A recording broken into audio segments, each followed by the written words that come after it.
Welcome to episode 2 of Entrap House. This is me, Kenyo Maina, your host. And today, let me tell you, I just feel like I want to dive deeper and deeper and deeper into some of the heated moments in entrepreneurship. And it is just best for me to do so because we need to have these candid discussions, ones that focus on the realities of being called an entrepreneur. And so today, I want us to talk about fallouts. Where actually, just this topic alone will probably have a series of episodes because fallouts are one of the most significant moments in the journey of entrepreneurship. And everybody just tends to look at the rosy side of things, as in how good, how situations work out and all that. But people like to conceal the very dark sides or the ugly sides of entrepreneurship. And so, since last week we literally just took a recap of what 2025 was like, I figured, you know what, let's talk about fallouts. Sindio? Wacha niwaambie sasa, hata itabidi ni hydrate kidogo. mm. Now listen, in my journey as an entrepreneur, I have had very, very significant fallouts. And this is because, the world generally as it is constituted, we only try to put a certain facade of perfection. When you started out your journey, the concepts were revolving around you going to school, get your degree, finish your education, get a job, start earning, sijui fanya nini na nini na nini. But in the process, nobody ever prepared us sufficiently to deal with the subjects that would come with the growth patterns. And this one generally cuts across. It's not just limited to entrepreneurship. But for the purposes of this show, and generally just to keep it relevant to my journey, I will give a glimpse of what it's like. So, what is the main cause of fallouts in entrepreneurship? There's several. There's several factors that range from financial to operational to so many other things in implementation. But let's talk about the one that's the most sensitive, and this is the financial fallouts. So I'll just give you a story. Now, at a very significant point in my journey, I happened to find grace and establish relationships with people who gave me opportunities to be who I am today.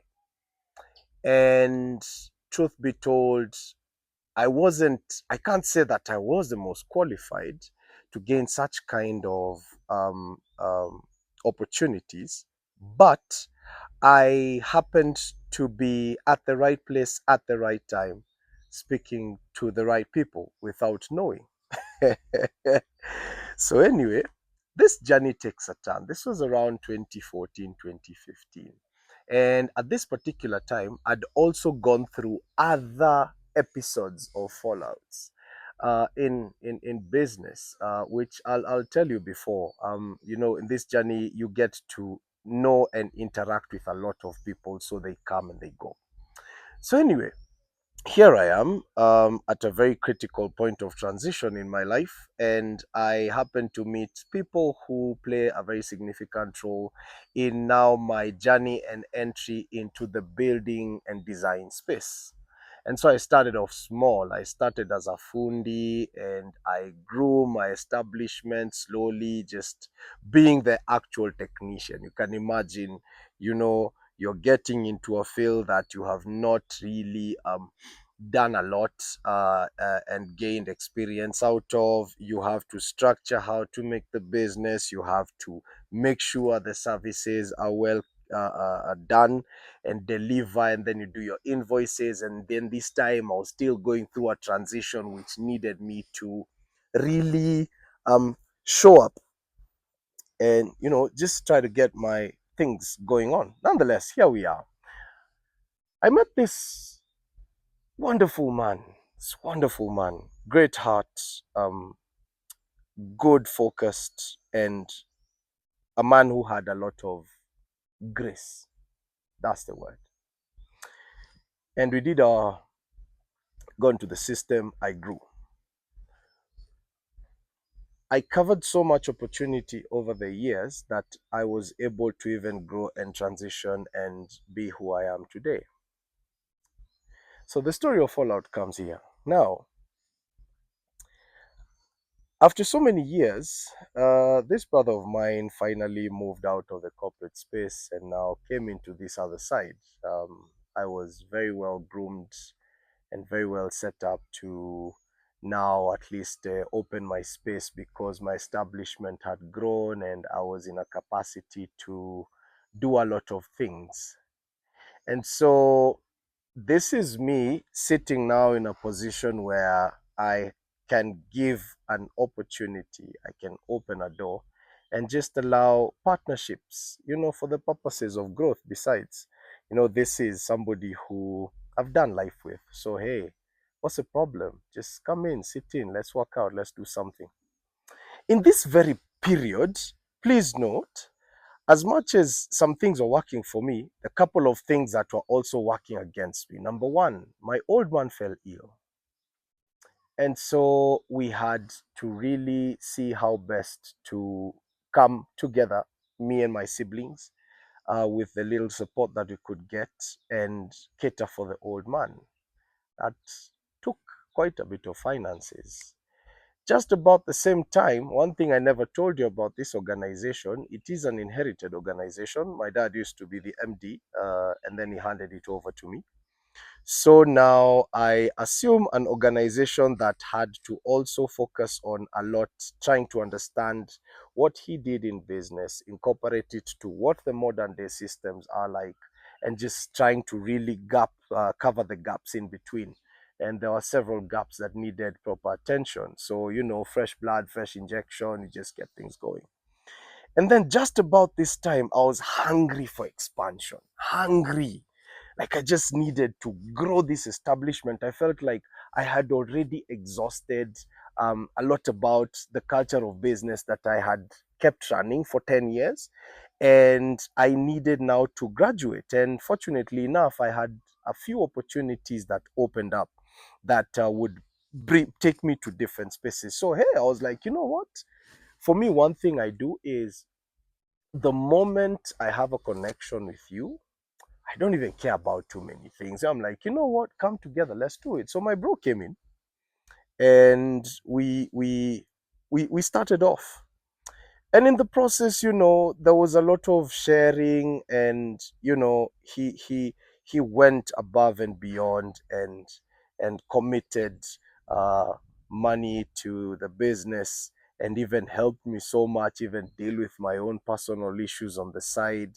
And for that moment, I felt like, you know what? This is it.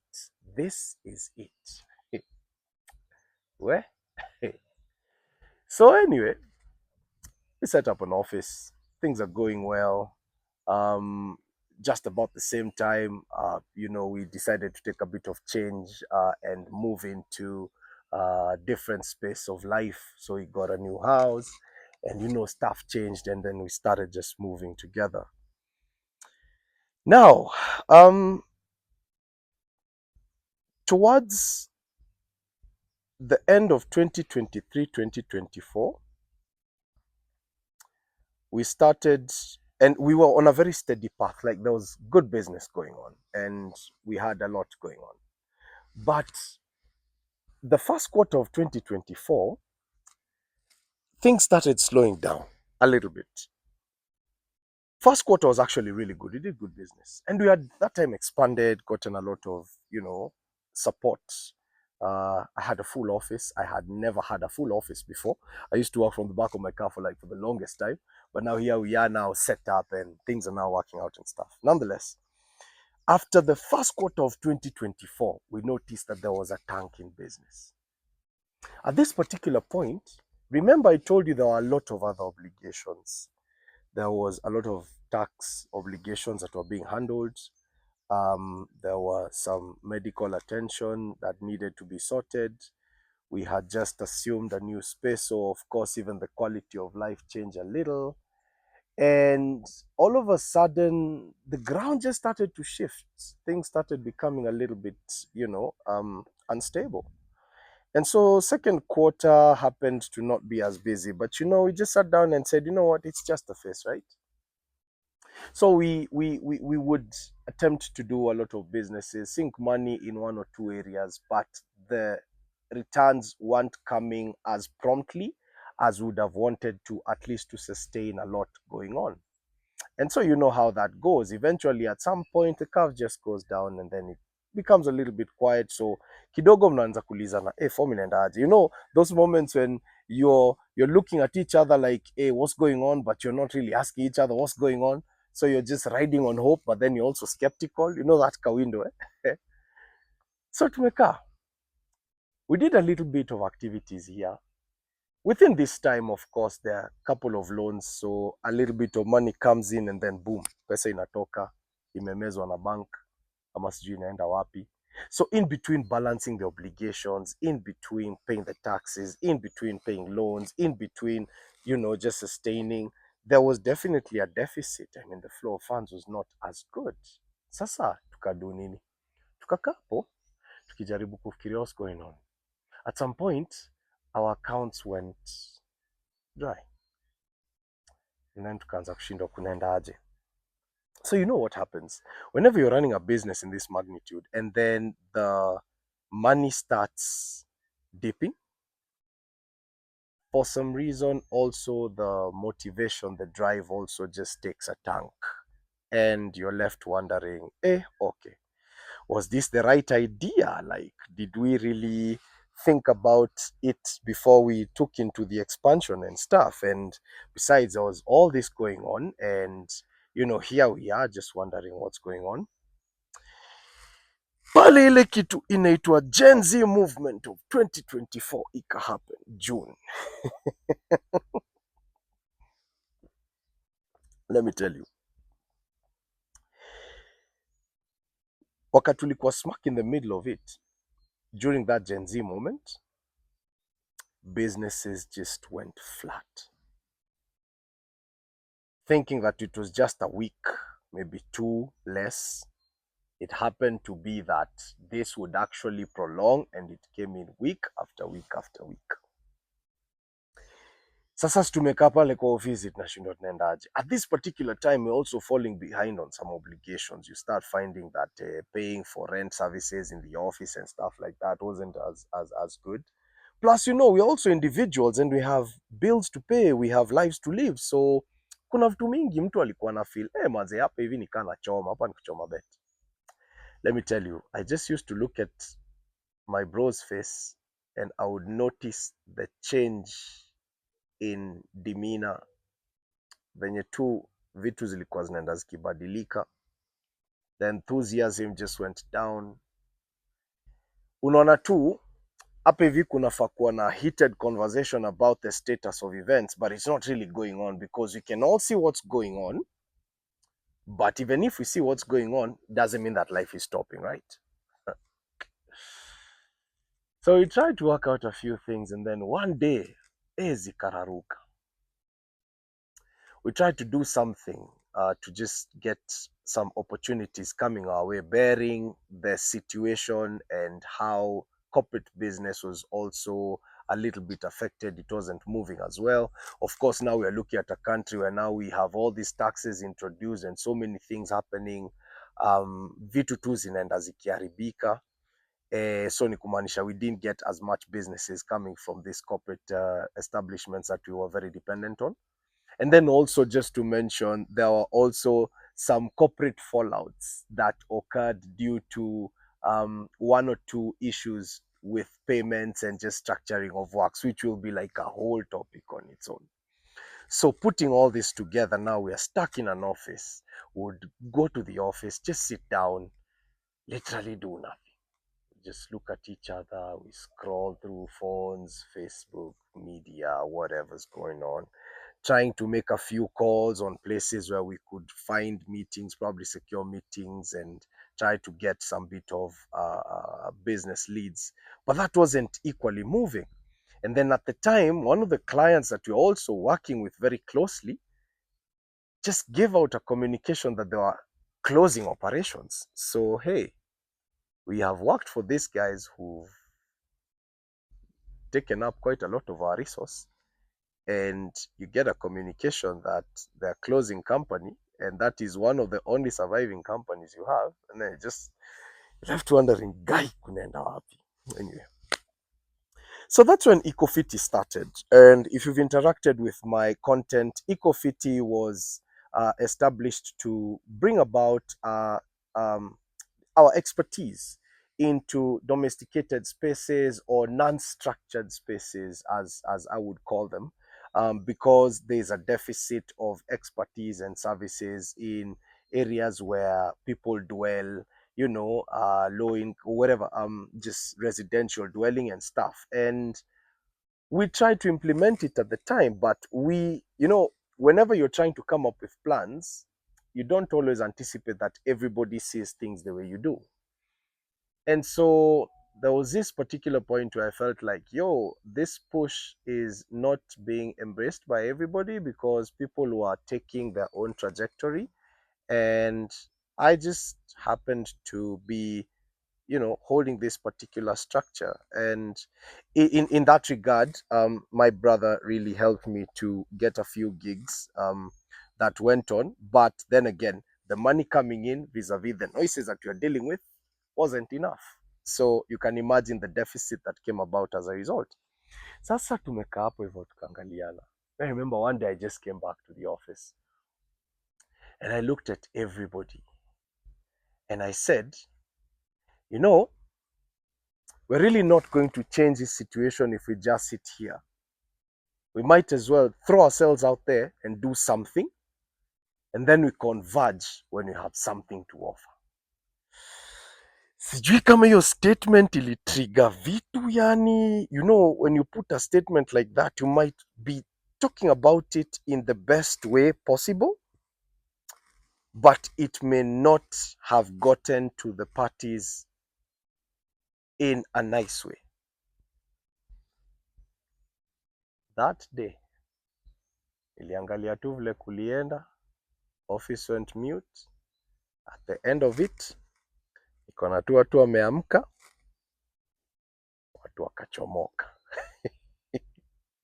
So I was thinking it's cool. Probably just had a conversation. Maybe people out there going to try and sort out 1 or 2, 3 things. But that didn't work. Next day, and the week after, and the week after, and the week after, sikuwa naona activity. Naona, watu watokei. At this particular point, we're also in such a cash crisis, I wasn't even able to pay salaries. So I was starting to get into conflict with the teams that I had there. And people would ask me, we ni aje, kwani unafikiria tunalipaga rent na mdomo? We don't use words to pay rent, we use money. And we've given you a time, but we're not seeing the payments.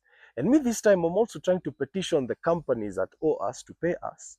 And phones used to go unanswered and people just didn't take action of this particular situation. So we were left in such a black hole. Now, what do I do as an MD? How can I explain to people that money is not coming? Or we don't have money to pay salaries? And people will just sit down wondering, yo, hatujakula, hatuna fare. Unajua tu venye zinashiaga, venye vitu kuwa. And then at this particular point, your partner just exited. He left. Miacha nikuambie, nilikaa chini tu nikaangalia situation nikajiambia, what the hell is going on? Mzee, hivyo ndo nilitokwa. Fast forward in the same process, because now I'm here trying to juggle between a failed business relationship, by extension also just generally the brotherhood also sort of got a bit of a strain, and also not having the support that you considered very critical to your operations to be able to navigate through those challenging moments. So desperation kicks in, and then you start figuring out, how do you now get people who will assist you to take up some bit of tasks? How will you get people who will hold your hand and walk with you, realize gains with you, help you structure, help you grow, help you navigate the challenges in the market that you are experiencing at the time? So in the process, I went into a mourning phase. It's like a mourning phase. Mourn, Morning. And I was just wondering, wait, I can't access this person. This is somebody you trust. You can't get it. You can't get him. And by extension, many other people. On the other hand, I'm getting a lot of hostilities due to lack of payments to the people I worked with. And it just happened that I couldn't do much about it. So we just moved. Now, this particular period, other people came in and assisted me to go through certain milestones. And it was murky, but there was that shift. And so, on the fallout aspect, it just shows you this particular fact that in entrepreneurship, there are those moments that are very, very, very, very hearty, and they just have you get into spaces where you become emotionally stressed, financially stressed, morally stressed, and then you're just wondering, okay, how do we navigate? But for some reason, there's always something that comes to add value to the next phase of your undertaking, and you just find yourself moving. You keep moving, you keep moving. You know, there's this thing that we usually do as people. We have this kind of mindset where we put so much emotion and heart into resources, whereby if somebody ever convinces you to take a bet on them, and you take a bet on them, and they navigate and try to steer a particular subject or an agenda, and it doesn't go well, and probably in the process losses are encountered and people go different ways, the fastest default setting in Akwaga, wewe, hutawai make it. The people who speak negative into a situation, would I make it? I will, I will pray, like we usually say, or I will make sure that you will never go forward. And even in some instances, you start getting into endless legal situations, a whole lot of demand letters and stuff going on, and that's okay. That's why the structures that do fit in that. That's why people tend to have those moments of recovery, which is necessary. But then again, entrepreneurship is this one journey that is just very abnormal. You take a chance, you take a shot at something, and in your head, you know that this is gonna work. This has to work. And you go ahead and execute. And if it doesn't come out, there are two things that happen. You either learn or you earn. This is the sad reality about life. Ukitokwa ama ukiwachwa, for that matter, nothing really stops. In fact, what people do is they learn, they re-strategize, they become better at what they do, and they keep on going. So, tusiende sana. What's my parting shot for this one? Don't stop just because what you endeavored to do doesn't work. Or don't stop because in your spirit of convincing somebody that things could work, things went bad. And so because they did, now you start driving yourself out of a particular practice or standard just because you didn't deliver. sometimes lessons come hard and they come expensive. And one of the most costly things that entrepreneurship teaches you is the lessons of relationships and the fallouts. Sindio? Sasa you tuonane hapo episode 3. We will keep these episodes coming thick and fast. Thank you so much for watching and thank you for subscribing to our channel. Please also share many other topics that you'd like us to talk about. If there's anything that you'd want us to talk about and you just want me to put it out there, make sure you give me those suggestions. Tuonane on the next. Ndio. Peace. Cut.